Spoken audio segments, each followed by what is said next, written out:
I really don't know why you are clapping.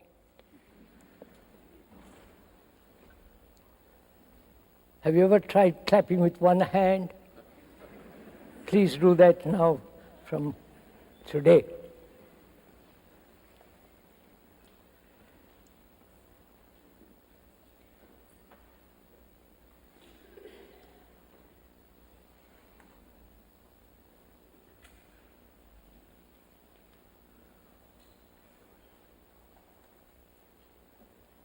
This is not a lecture on any particular subject, according to certain disciplines, scientific or philosophical. Lectures are meant to inform on a particular subject or instruct. But we're not going to do that. This is not a lecture. Nor is it a form of entertainment, especially in this country, where one is greatly accustomed to being entertained, amused, awaken one's sensations. But rather, these today and tomorrow morning, we're going to talk over together in conversation about the whole of our existence, from the moment we are born till we die. In that period of time, whether it be 50 years or 90 years or 100 years, we go through all kinds of problems and difficulties.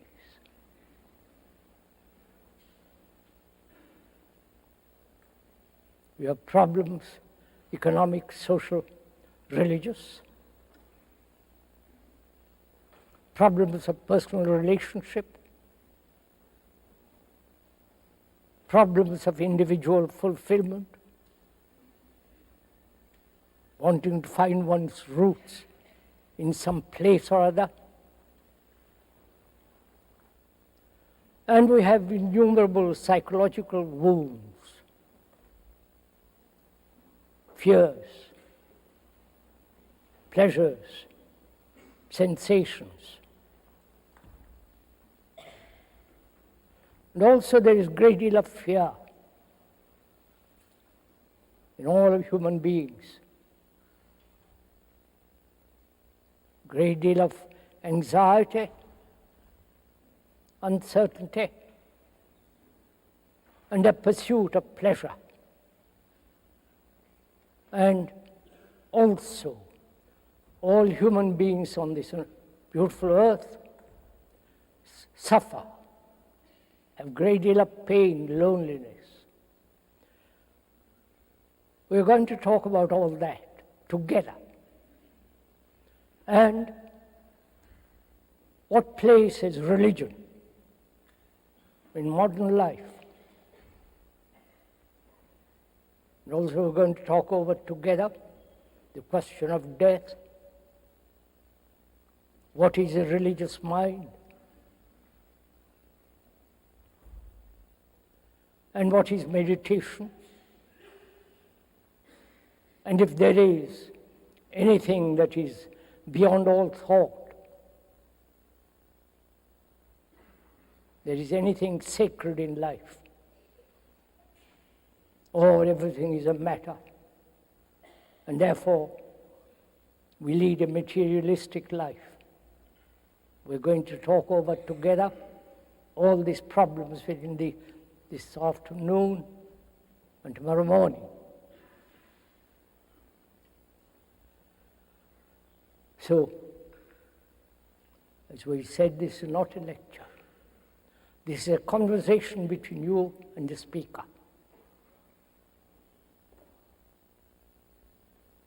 A conversation in which there is no implication of conversion, doing propaganda, or introducing new theories, ideas, and exotic nonsense. We are going to, if you will kindly, talk over together our problems as two friends. Though we don't know each other, we're going to talk, discuss, have a conversation, which is much more important than being lectured at or being told what to do or to believe or have certain faith and so on. On the contrary, we are going to observe dispassionately, impersonally, not anchored to any particular problem or theory, but we're going to look together what mankind has done to the world and what we have done to each other.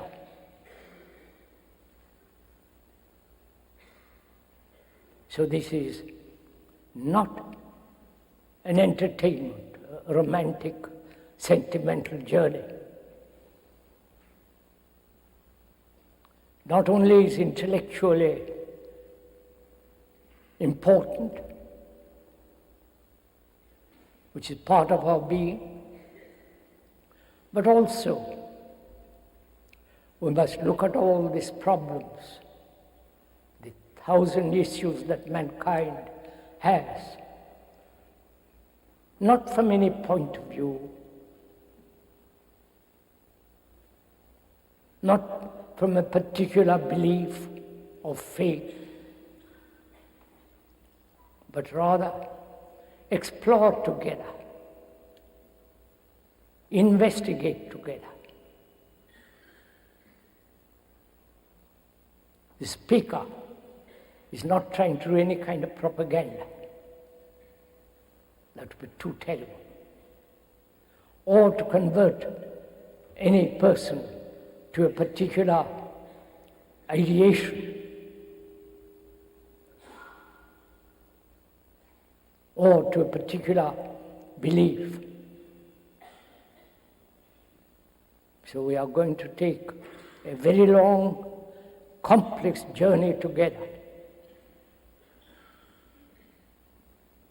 So it's your responsibility, as well as that of the speaker,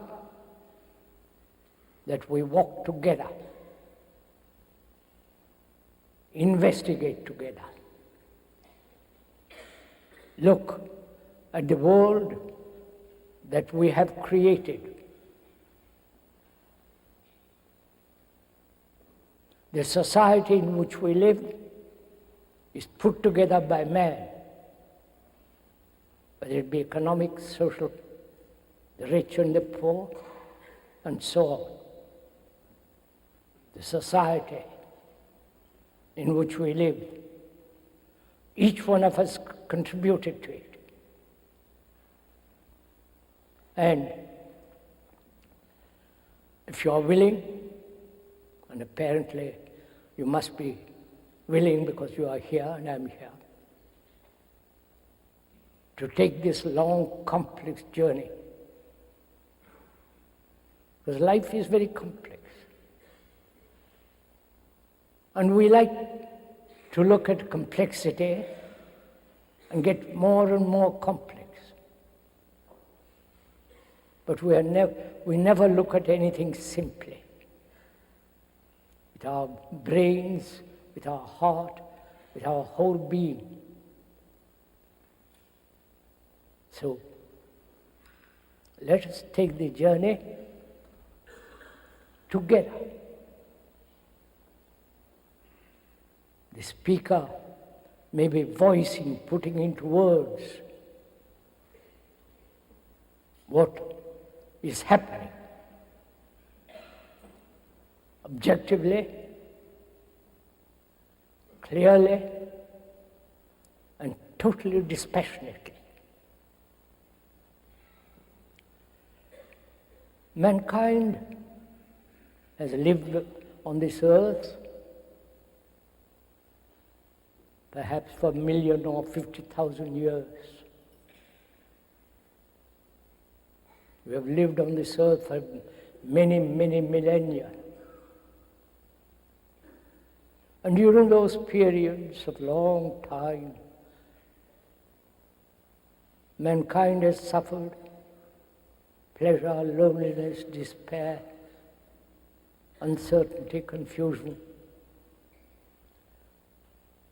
multiple choices, therefore multiple complexities. And there have been wars, not only physical, bloody wars, but also psychological wars. And mankind has asked, if there can be peace on earth, pacem in terris, the Latin for peace on earth. And apparently, this has not been possible.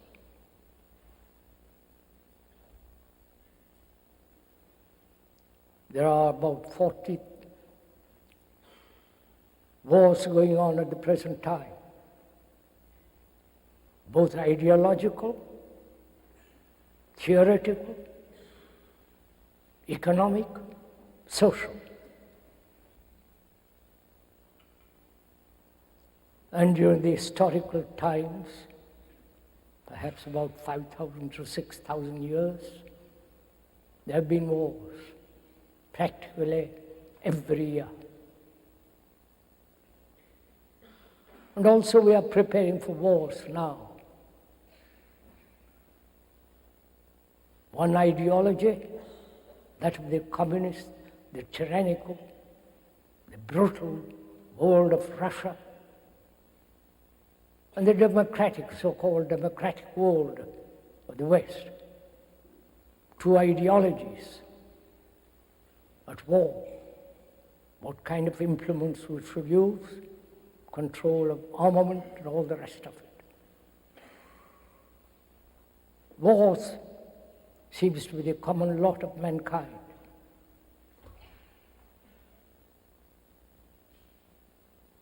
And also, when observe all over the world, piling of armaments, the tiny little nation or tribe to the highly sophisticated, affluent society like yours.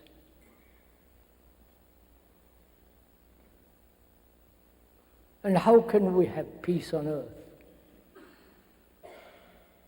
Is that at all possible?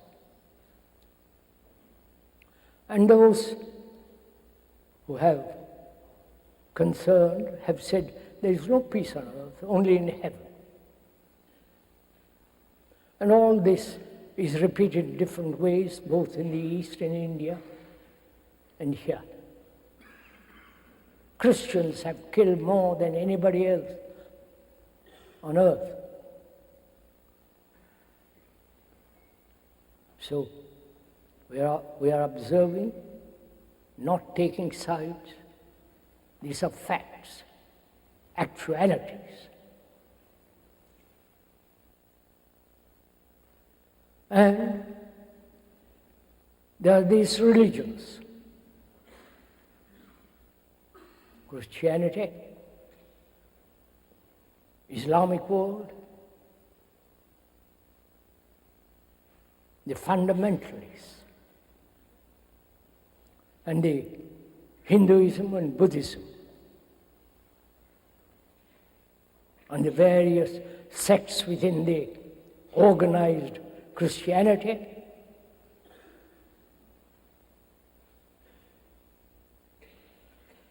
And also in India and Asia, they believe in the Buddha.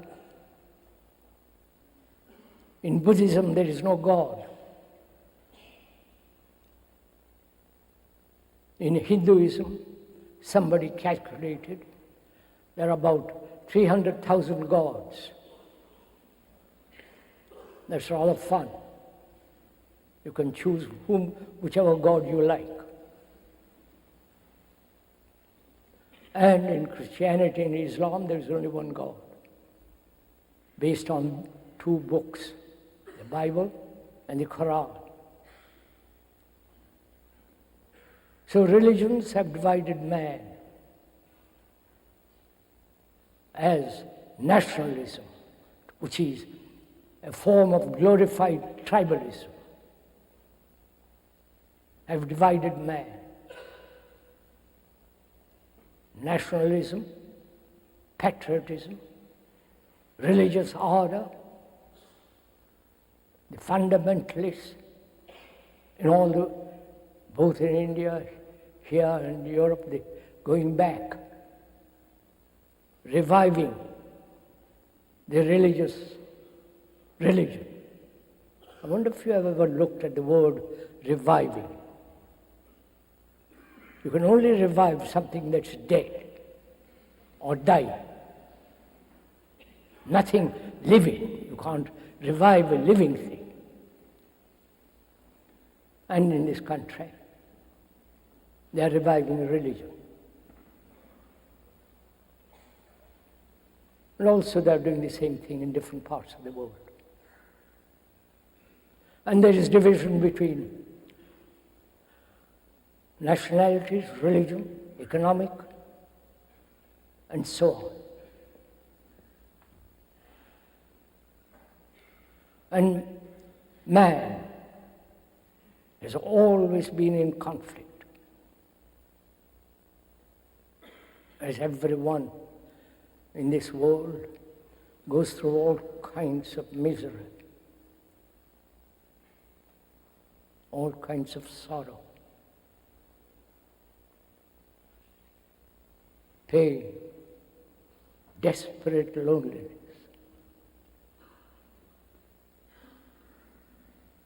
And we want to escape from all this. But we are going to look together, observe this extraordinary phenomenon. What man has made after these thousands of years still remains a barbarian, cruel, vulgar, full of anxiety and hatred. And violence is increasing in the world.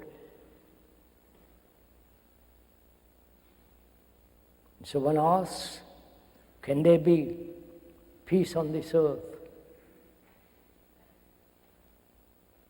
Because without peace, inwardly, psychologically first, the brain cannot flower. Human beings cannot live completely, holistically.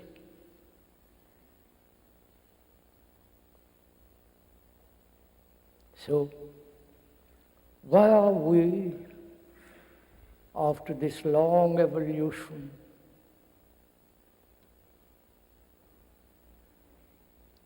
during that period, we have gathered immense experience, knowledge, great deal of information. Why are we, as human beings, are perpetually in conflict? That is the real question. Because when there is no conflict, there is naturally peace. And man, that includes the woman, please. When I use the word man, I'm not shutting out the woman. Don't get excited about it. No, one may point out, don't get angry, irritated with what we are investigating together. It's your responsibility to inquire, not merely intellectually, verbally, but with your heart, with your brain, with all your being, and find out why we are what we are. We have tried various religions, various economic systems, social differences.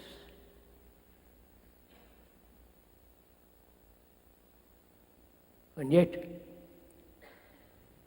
we live in conflict. Can this conflict in each one of us end completely, not partially, not occasionally?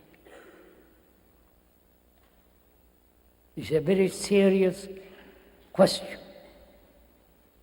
It demands a serious answer. Not it's possible or not possible, but to inquire into it very deeply.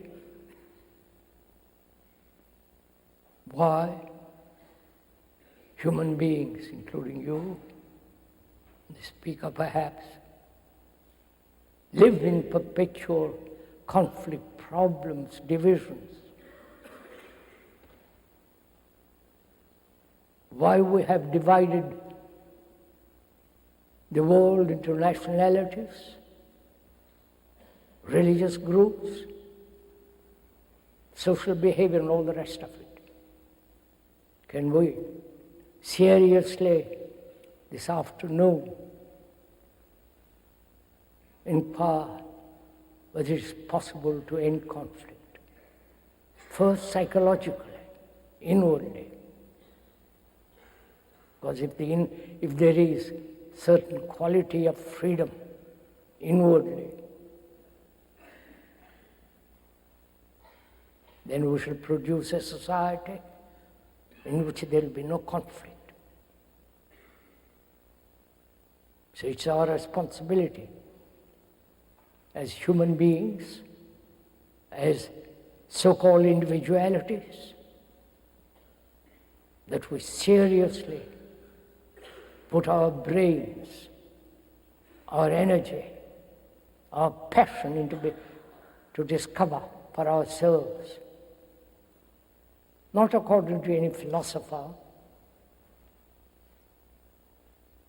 not according to some psychiatrist and so on, but to inquire, observe, find out for oneself whether this conflict between two human beings, whether it be intimate or not, whether it could end.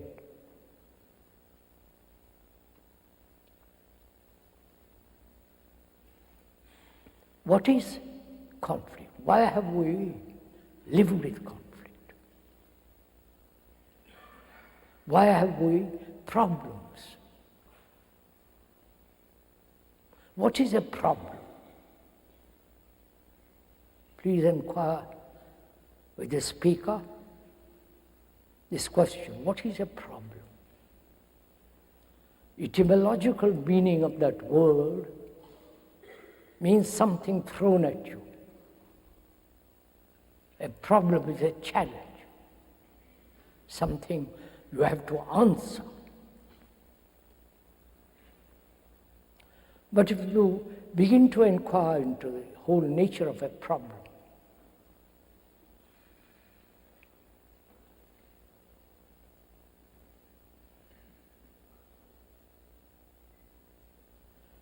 If you begin to inquire into the whole nature of a problem, whether it's most intimate or world problem,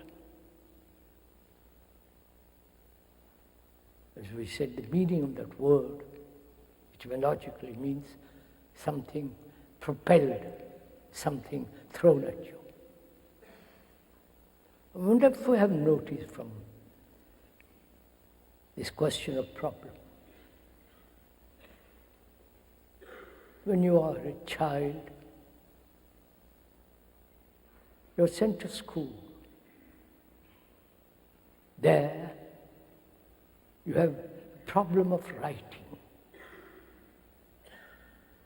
problem of mathematics, problem of history, science, chemistry, and all the rest of it.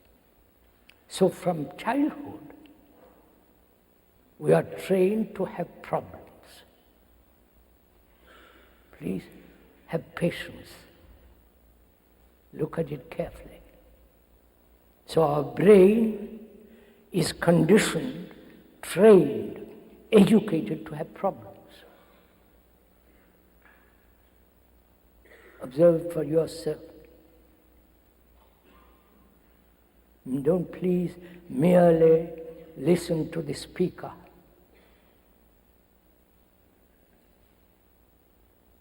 We are together investigating, looking into the problems that you have. So from childhood, we are trained, educated, conditioned to have problems. And when new problems arise, which they inevitably do, our brain, being full of problems, tries to solve another problem and thereby increase more problems, which is what is happening in the world. The politicians all over the world are increasing a problem after problem, and they have found no answer. So is it possible? Please listen if you will. Is it possible to have a brain that is free from problems so that you can solve problems? Not a cluttered brain full of problems.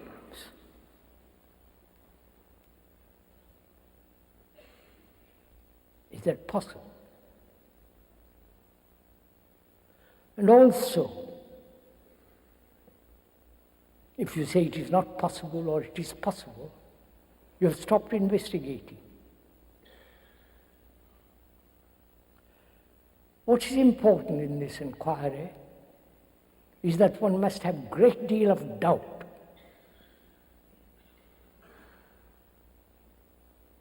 Skepticism. Never accepting anything at its face value or according to your pleasure or gratification. This life is much too serious.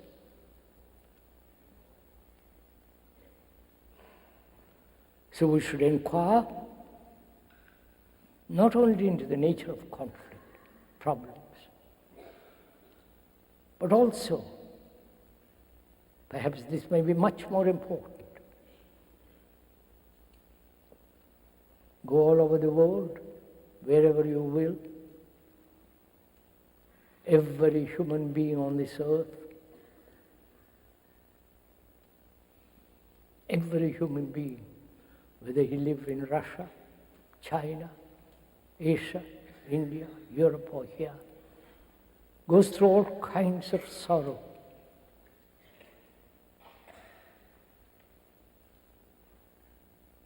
Thousands, millions have shed tears. And occasional laughter. Every human being on this earth has had great loneliness, despair, anxiety, confused, uncertain, like you. Every human being, black, white, purple, or whatever color you like. And psychologically, this is a fact, actuality, not invented by the speaker, but this is observable. You can see it on every face on this earth. And so, psychologically, you are the rest of mankind.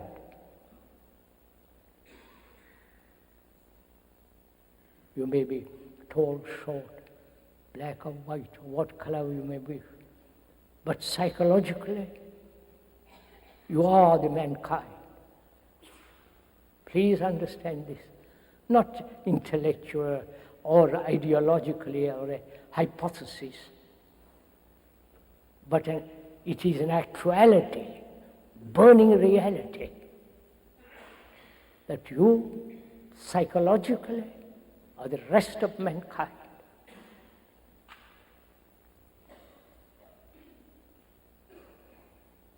Therefore, you're psychologically, you are not individuals.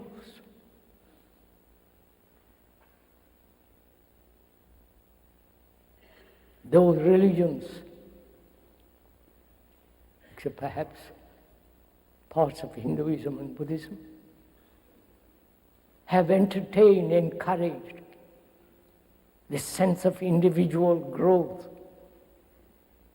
saving individual souls, and all that business. But in actuality, in your consciousness is not yours, it's the rest of mankind.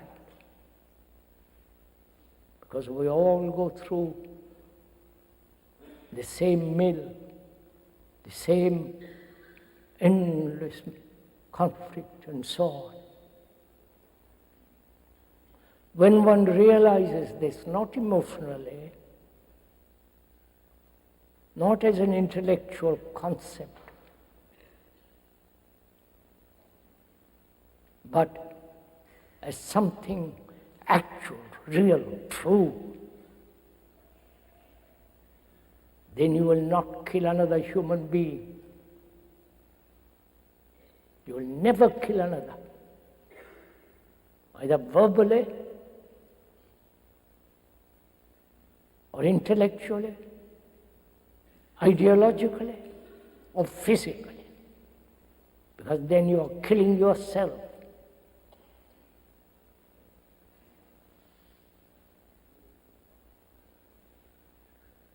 But individuality has been encouraged all over the world. Each one struggling for himself, his success, his fulfillment, his achievement, pursuing his desires, and creating havoc in the world. Please understand this very carefully.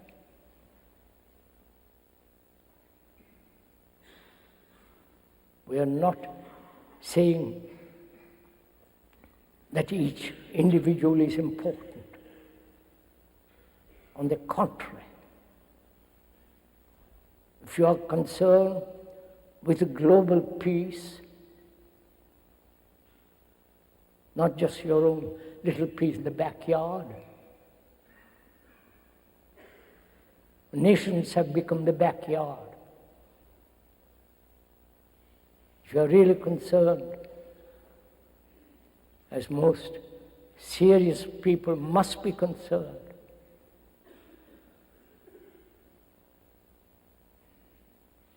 that you are the rest of humanity.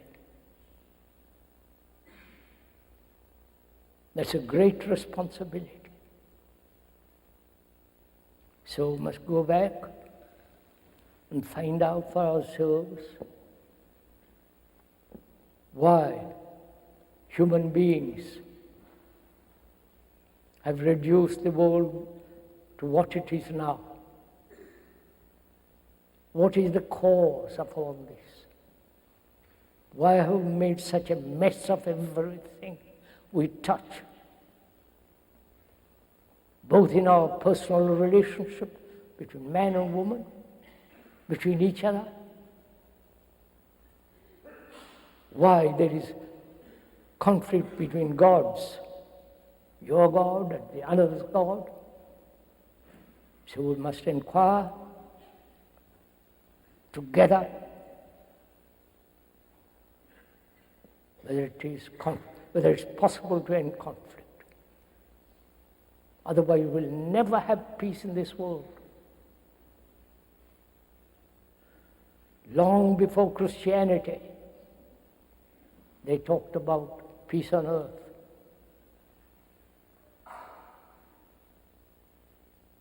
Long before Christianity, in Hinduism, they worshipped trees,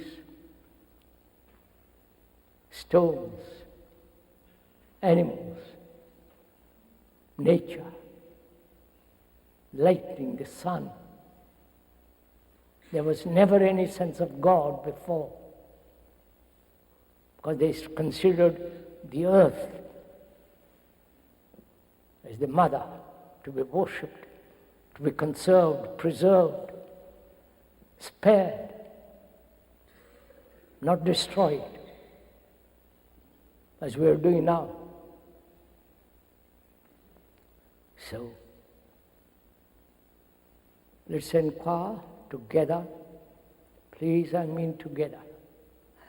Not I inquire and you casually listen, agreeing or disagreeing.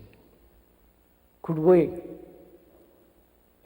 this afternoon, put aside all this idea of agreeing and disagreeing? Will you do that? So that we can, both of us, look at things as they are. Not what you think they are. Not your idea of, or concept what is. But just look at it. Look at it non-verbally even, if that's possible. That's much more difficult.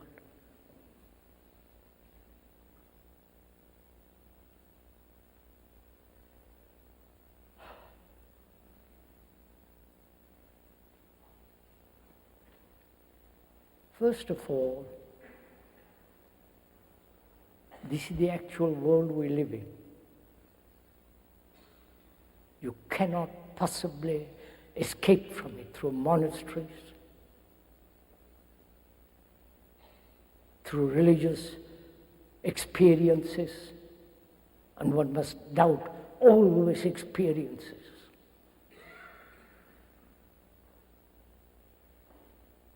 Man has done everything on earth possible to run away from the actuality of daily living.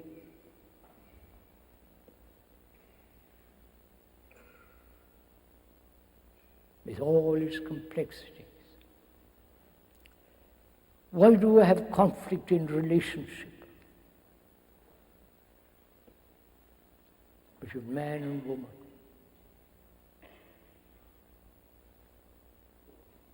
Sexual, sensory, division. And in this peculiar relationship, man is pursuing his own ambition, his own greed, his own desires, his own fulfillment, and the woman too is doing the same. I don't know if you have noticed all this for yourself. So there are two ambitious, being driven by desire and so on, two parallel lines never meeting except perhaps sexually. So how can there be a relationship between two people when each one is pursuing his own desires, ambitions, greed? In this relationship, because there is this division, there is no love. Please hold to your seats. That word love is spoiled, spat upon, degraded, which has become merely sensuous, pleasurable. Love is not pleasure. Love is not something put together by thought.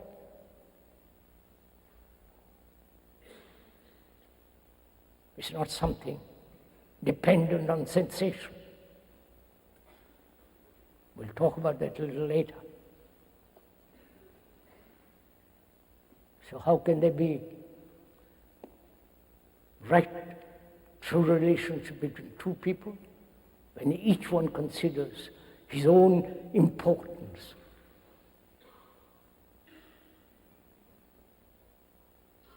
Self-interest is the beginning of corruption, destruction. Whether it be in a politician or the religious man, and so on. Self-interest dominates the world.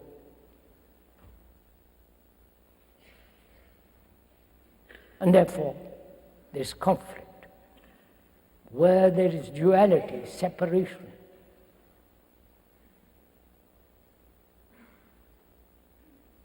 as the Greek and the Muslim, as the Jew and the Arab, as the Christian who believes in some savior,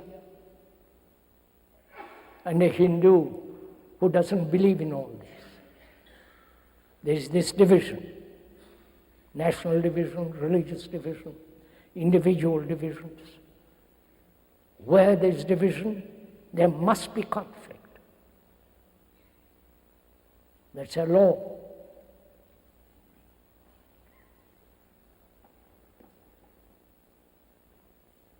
So we live our daily life in a little circumscribed self, the limited self. Not the higher self, the limited. Self is always limited. And that's the cause of conflict. That's the central core of our struggle, pain, anxiety, and all the rest of it. If one becomes aware of it, as most people must, naturally, not because you are told to, or because you read some philosophical book or psychology, but it's an actual fact.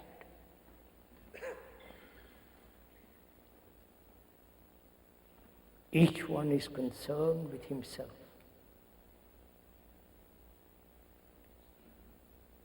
He lives in a separate world, all to himself. And therefore, there is division between you and another, between you and your religion, between you and your God, between you and your ideologies. So is it possible to understand, not intellectually but deeply, that you are the rest of mankind? Whatever you do, good or bad, affects the rest of mankind. Because you are the mankind. Your consciousness is not yours. Your consciousness is its content. Consciousness is made up of its content. Without the content, there is no consciousness. Your consciousness, like the rest of humanity, is made up of beliefs, fears, faith, gods, personal ambitions, and all the rest of fears and all that. Your whole consciousness is made up of all this, put together by thought.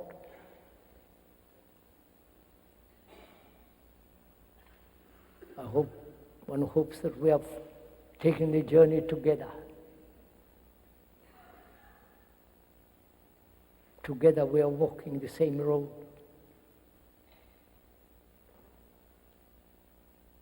Not that you're listening to a series of ideas. We are not pursuing ideas or ideologies, but facing actuality. Because in actuality, and going beyond that actuality, is the truth. And when you discover when there is truth, it's the most dangerous thing. Truth is very dangerous because it brings a revolution in oneself.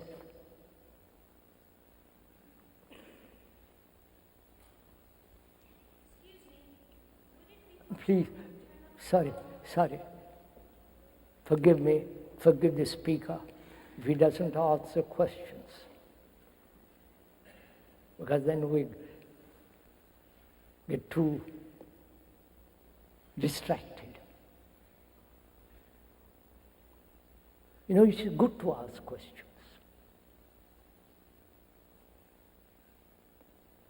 And whom are you asking the question? To whom? Are you asking the question to the speaker? That means you are waiting for an answer from the speaker. Then you depend on the speaker. Then you establish gurus. Have you ever gone into the question, why we ask questions? Not that you should not, but we're inquiring. Suppose you ask the speaker a question and he answers it. Either you accept it or deny it. If it is satisfactory to you, according to your conditioning or to your background, then you say, yes, I agree with you entirely. Or, if you don't agree, you say, well, what nonsense. But if you begin to inquire into the question itself, is the answer separate from the question? Or does the answer lie in the question itself? The perfume of a flower is in the flower.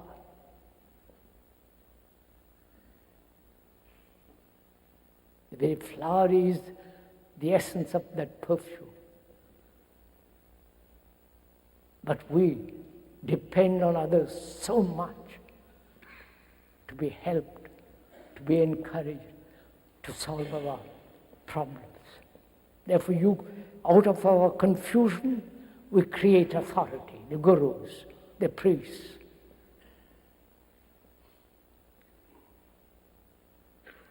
So please, it's good to ask questions.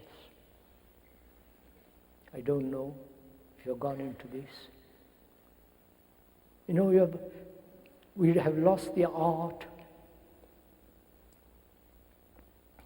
of investigation, discussion, not taking sides, but looking at it. It's a very complex problem, maybe not the right occasion to go into this.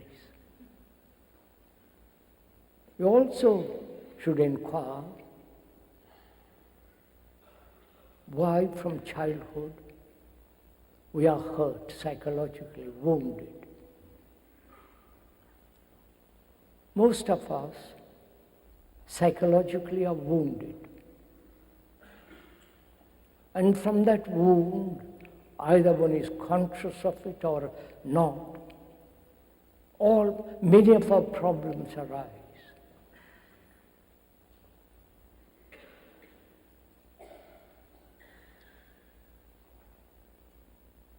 The wound as a child, by a scolding, by saying something ugly, brutal, violent, we are wounded. When you say we are wounded, who is it that's wounded? Is it the image that you have built about yourself that's wounded? The psyche. Please, the speaker has not read any of the psychological books or philosophy or religious books. He's just investigating with you. The psyche, which is the me, and the me is the image I have built about myself. There is nothing spiritual about it. That's another ugly word, spiritual. That image gets hurt. And we carry that image right through our life. If one image is not pleasant, we put together another image, which is pleasant, encouraging, worthwhile, significant, giving intellectual meaning to our life. This is the wound is brought about in the image that one has built about oneself. Is it possible to live on this earth not having a single image about anybody, including God, if there is such an entity? No image about your wife and your children and your husband and so on. Not to have a single image. Then it's possible never to be hurt. And also, as our time is limited, because we're only this talk in the afternoon and tomorrow morning, we ought to inquire carefully whether it is possible to be free of fear.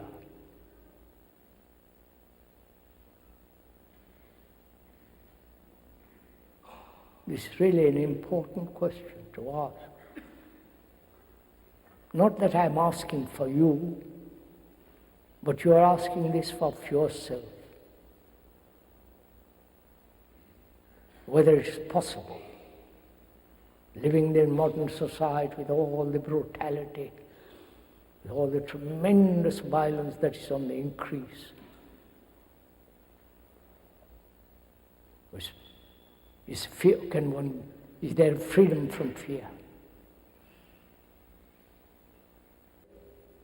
Which is entirely different from analysis.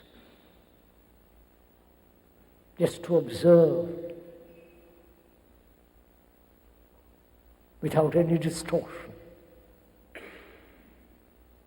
To observe this hall, for example, and how many tiers there are, 5 of them, or 4 of them.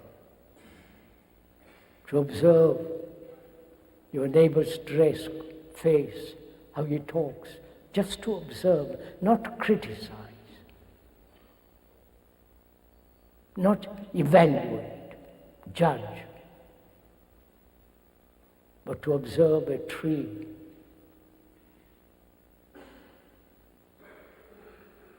to observe the moon in these 5th running waters, When you so observe, then you ask yourself, what is? I come back to fear presently. What is beauty?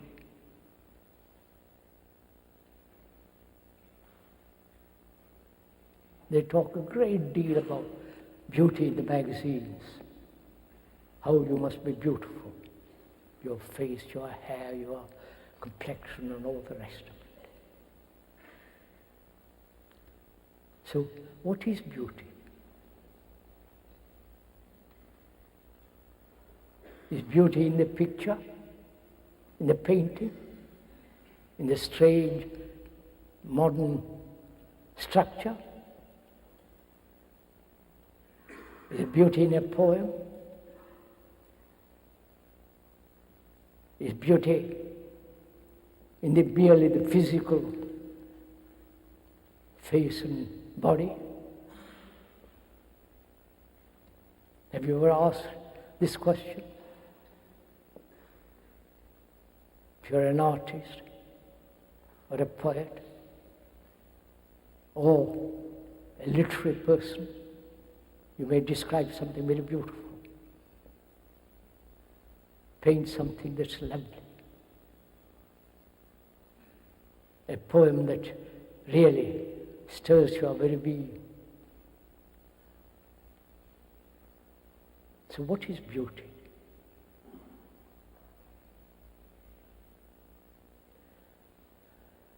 Because freedom means, but etymologically the word freedom, in that word, freedom, there is love. The word freedom, in that word, there is the etymological meaning also, which is love. What's the relationship between love and beauty?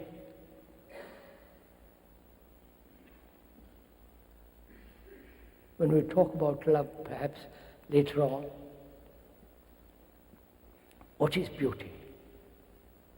Is in the eye of the beholder?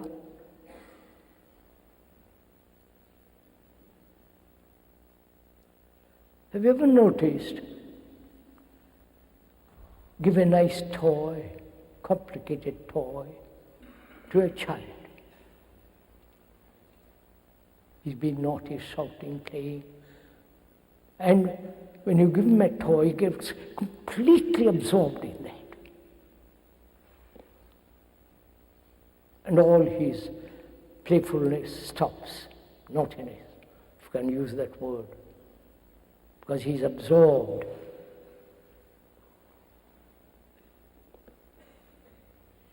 Is being absorbed in a poem, in the face, in a picture, being absorbed in it, or attracted by it. Is that absorption beauty?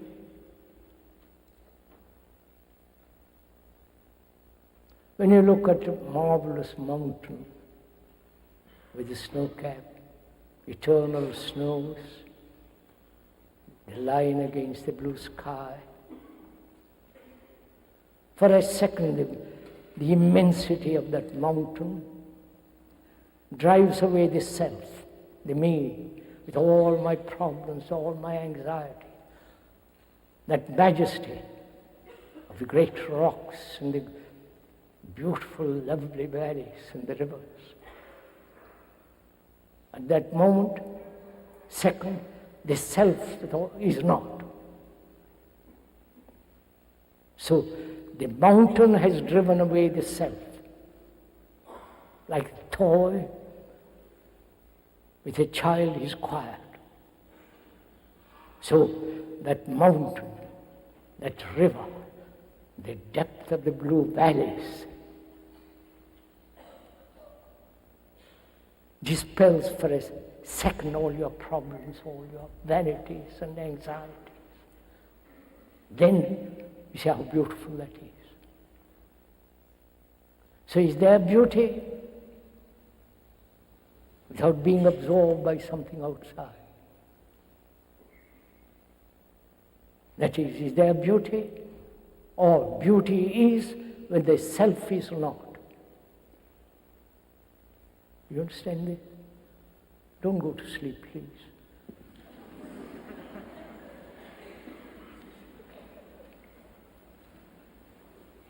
You might have had good lunch. I hope you did. But this is not the place to go to sleep. It's your problem, your life. Not the speaker's life. It's your life. Your vanities, your despairs, your sorrows you're talking about. So keep awake for another quarter of an hour, 20 minutes, 30 minutes, if you're interested. So, beauty is when the self is not.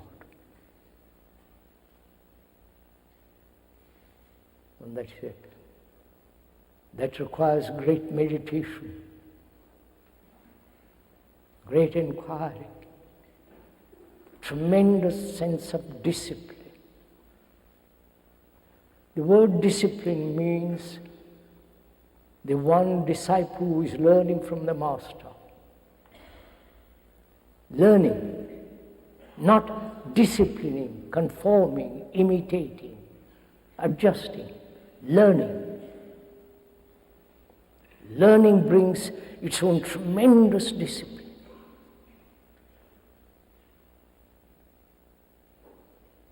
And that inward sense of austerity, discipline, is necessary.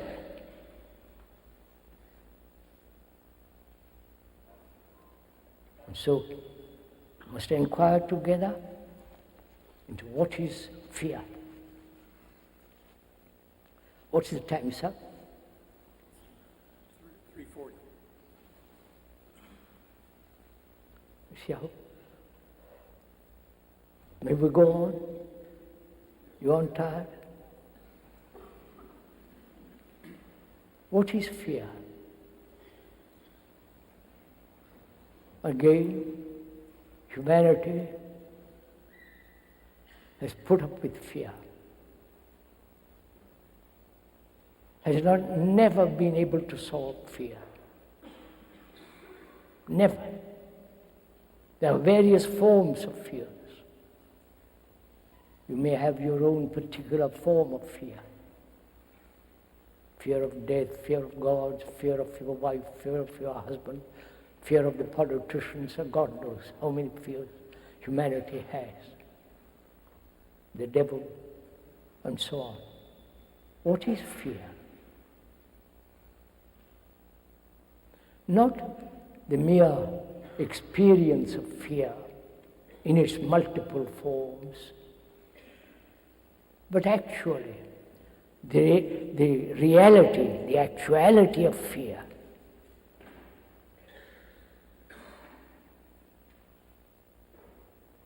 How is it brought about? Why has man, woman, why has humanity and each one have accepted fear as the way of life, as you accept violence as the way of fear, as the way of life. Violence in the television, violence of war, violence of your daily life. Why do we accept violence?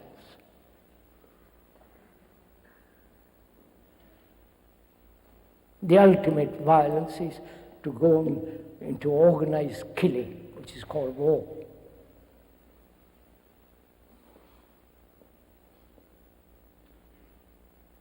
Is not fear related to violence? So in inquiring into fear,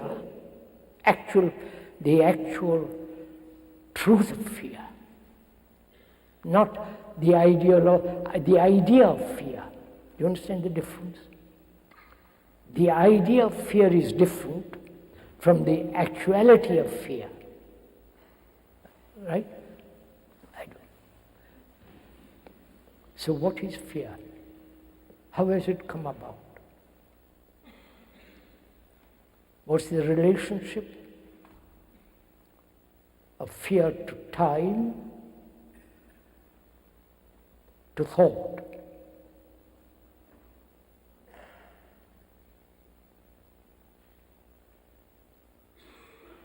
Fear, one may be frightened of tomorrow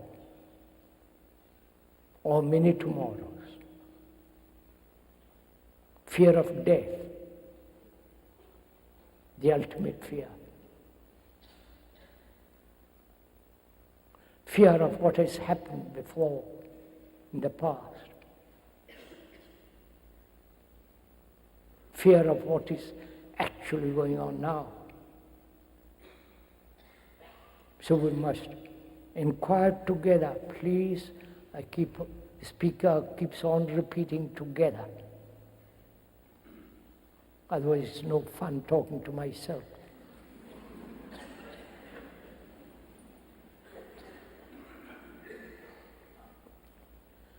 Is fear brought about by time?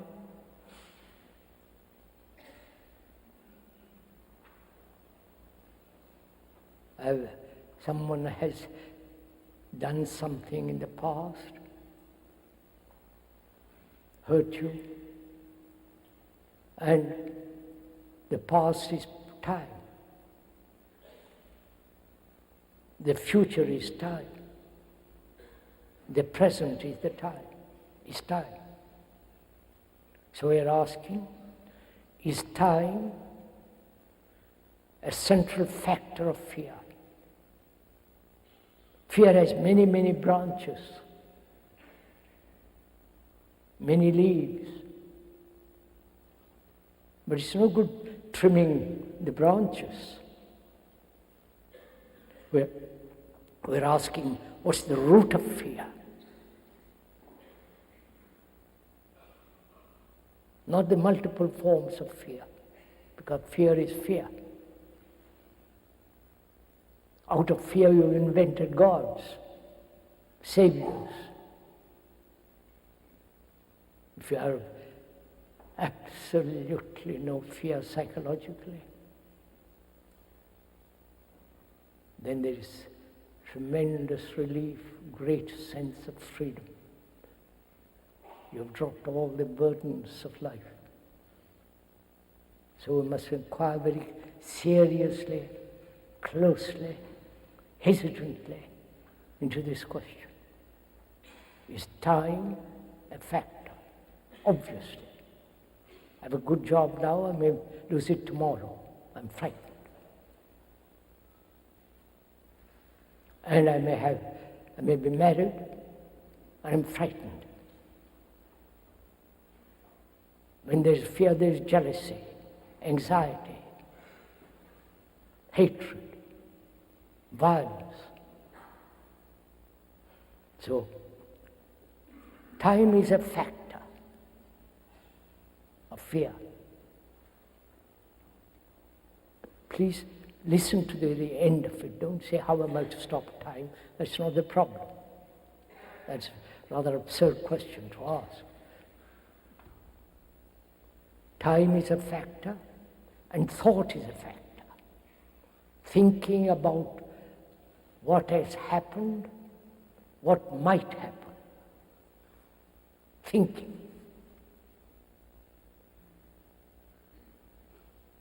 Is thinking a factor in fear? Is thinking brought about fear? As one sees, time has brought fear. Right? Time. Not only time by the clock, but psychological time. The inward time. I am going to be. I am not good, but I will be. I will get rid of my violence, which is again the future. Or I have been violent, but I won't be. All that implies time. We ought to inquire, what is time? Are you prepared for all this? Do you want to go into all this? Really? I'm rather surprised.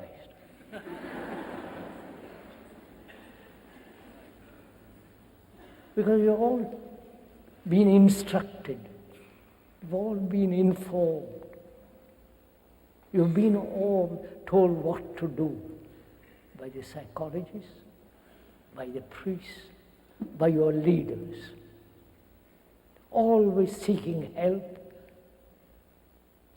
and finding new ways of being helped. So one has become a slave to others. We are never free to inquire, to stand psychologically completely by oneself.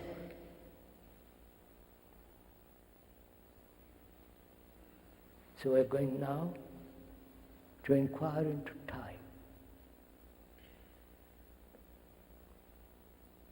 What is time? Apart from the clock, apart from the sunrise and the sunset, the beauty of a sunrise, the beauty of a sunset, apart from the light and the dark, what is time? Please, if one really understands this, the nature of time inwardly, you will find for yourself an extraordinary sense of having no time at all. We'll come to that. Time is the past, right? Time is the future, and time is the present. The whole cycle is time.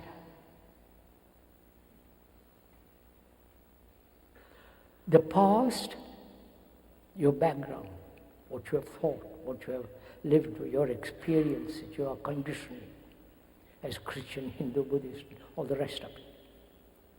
Or you put aside all that nonsense and say, I'm going to live this way, which is the past. So the past is the present, right? Without the past, you wouldn't be here. Your background, your conditioning, your brain being programmed as Christian, Hindu, Buddhist, and all the rest of it. We've been programmed for 2,000 years. And the Hindus for 3,000 to 5,000 years. Like a computer. They repeat. So the past is the present. What you are now is the result of the past. And tomorrow, or 1,000 tomorrows, is the future. So the future is what you are now. Right? Vous avez compris? Sorry, you have understood? I mustn't ask you that, it doesn't matter. It's up to you. So the future is now. In the now, all time is contained.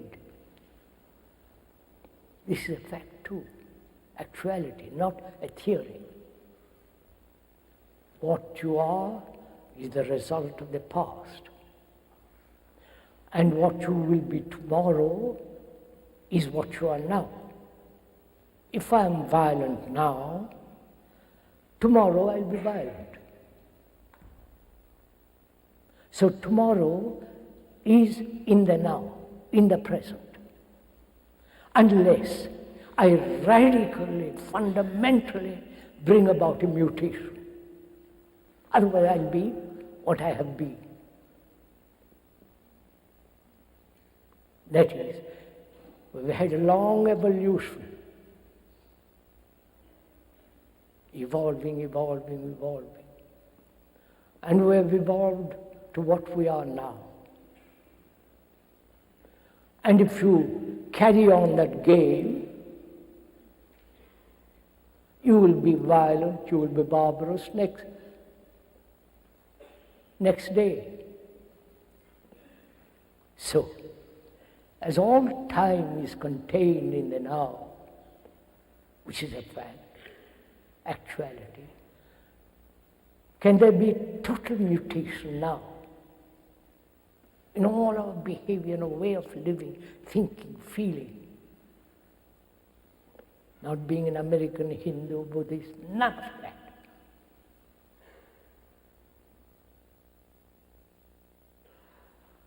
Because if you don't radically, psychologically bring about a mutation, then you will be exactly what you have been in the past.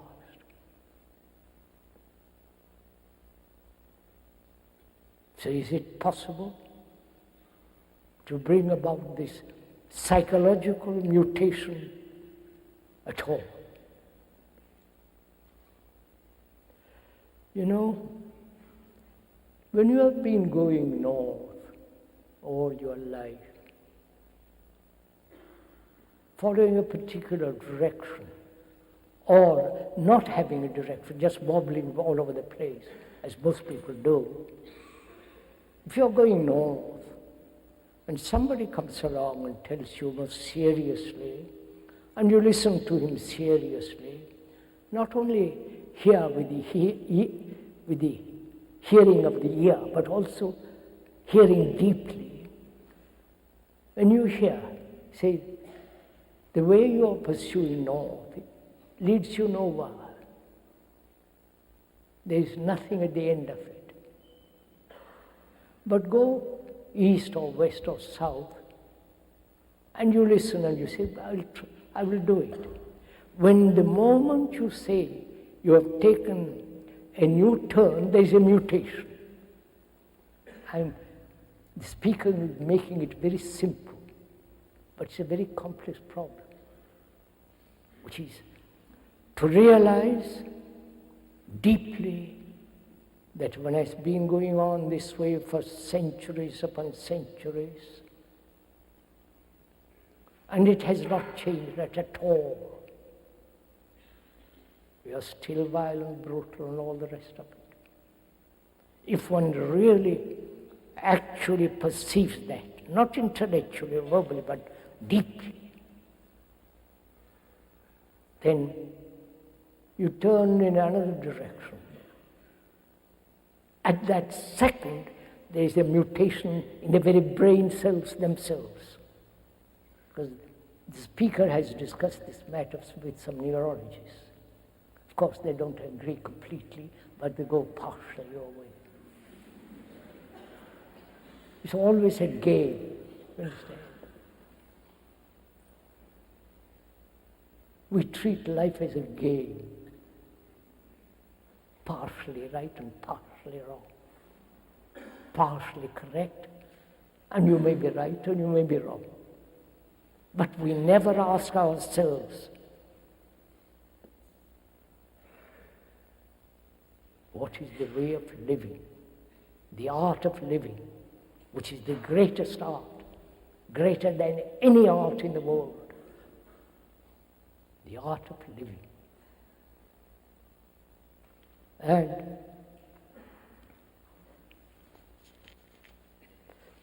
$3:57, almost 4. Have I talked an hour? A little more than an hour. Can you put up with this? We'll finish this question. After that, We'll meet again tomorrow. If you are willing. I'm not inviting you. It's up to you.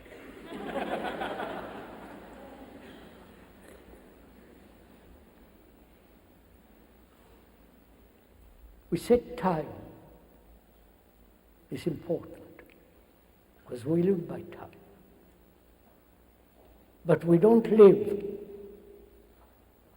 time as a whole, which is the present. In the present, all time is contained, the future and the past. If I'm violent today, I'll be violent tomorrow. And can I end that violence today completely? Not partially. It can. We'll go into it. And also, is fear brought about by thought?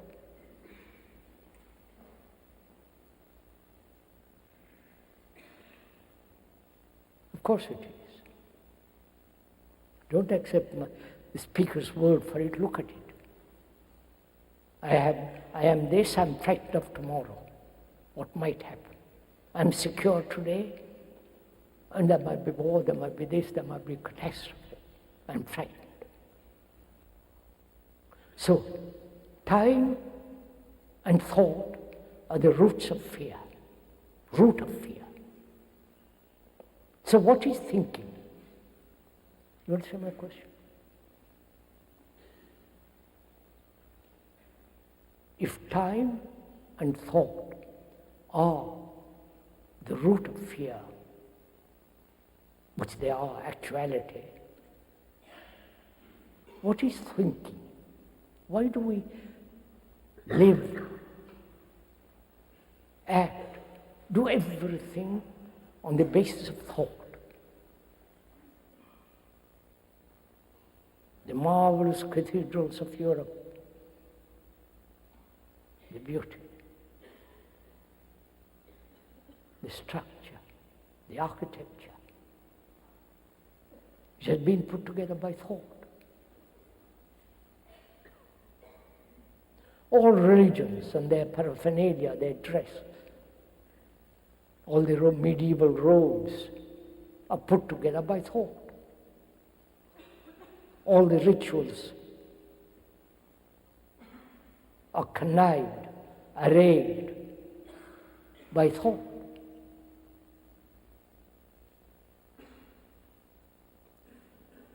And in our relationship with each other, man, woman, their relationship is based on thought.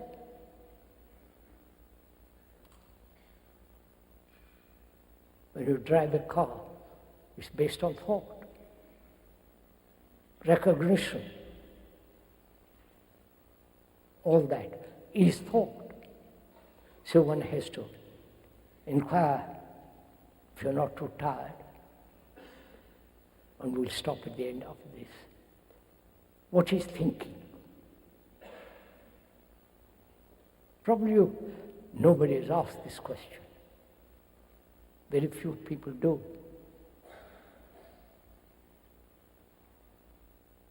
We've been asking this question for 60 years. What is thought?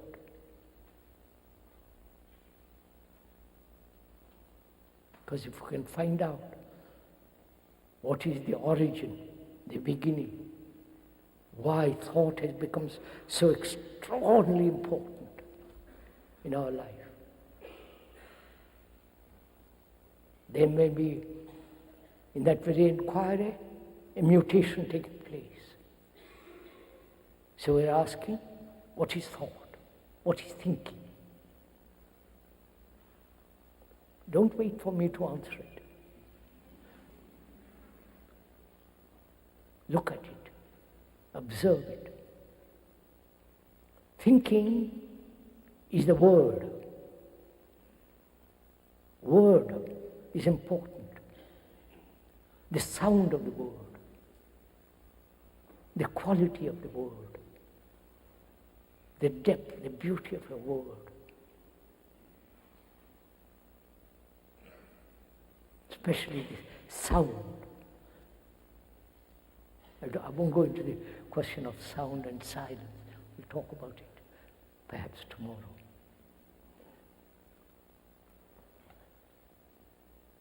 Thinking is part of memory, isn't it? Investigate it with the speaker, please. Don't sit there comfortably or uncomfortably. Thinking is part of memory, isn't it? If you had no memory at all, would you be able to think? You wouldn't. Our brain is the instrument of memory.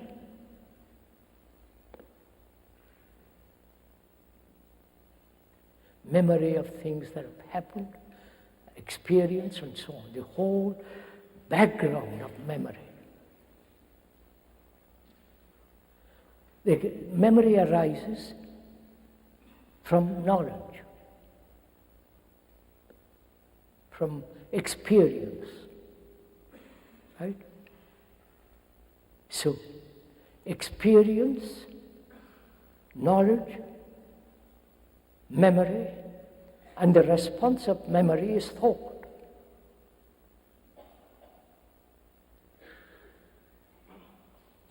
This whole process of experiencing, recollecting, holding, which becomes our knowledge. Experience is always limited, naturally. Because it's a complicated question, because, oh gosh, everything is complicated. Is experience different from the experiencer? Give your brains to me, find out. If there is no experiencer, is there an experience? Of course not. So the experience and the experiencer are the same. Like the observer and the observed. The thinker is not separate from his thoughts. The thinker is the thought. So, experience is limited, as you can observe in the scientific world or in any other field. They are adding more and more and more every day to their knowledge through experience, through experiment on animals and all that horror that's going on. And that knowledge is limited because they're adding to it. So, memory is limited. And from that memory, thought is limited. So, thought, being limited, must invariably bring about conflict. Just see the pattern of it. Not accept what the speaker is saying, that's absurd. He's not an authority. He's not a guru, thank God. But if you can observe this fact together, that thought and time are the root of fear.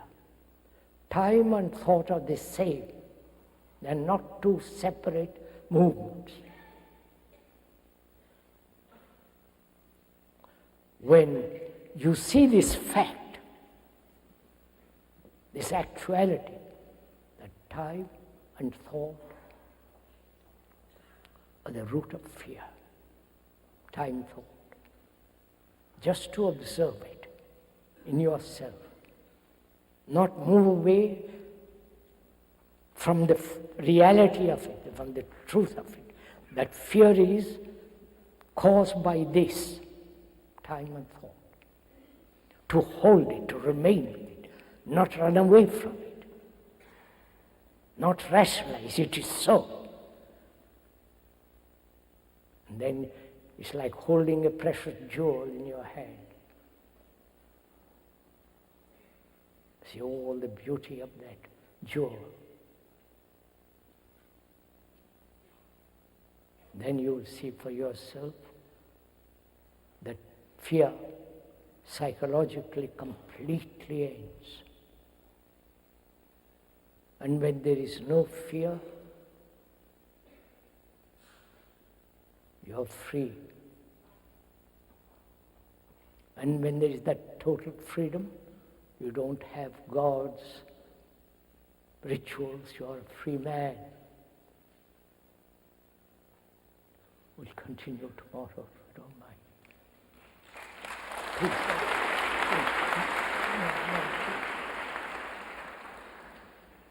I don't know why you clap. Perhaps you're clapping for yourself.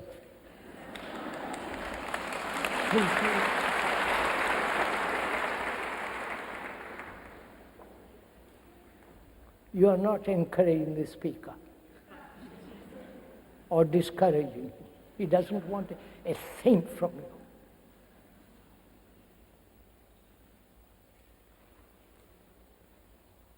When you yourself become both the teacher and the disciple being the man who is learning, not accumulating knowledge, then you are extraordinary human being. May we get up now?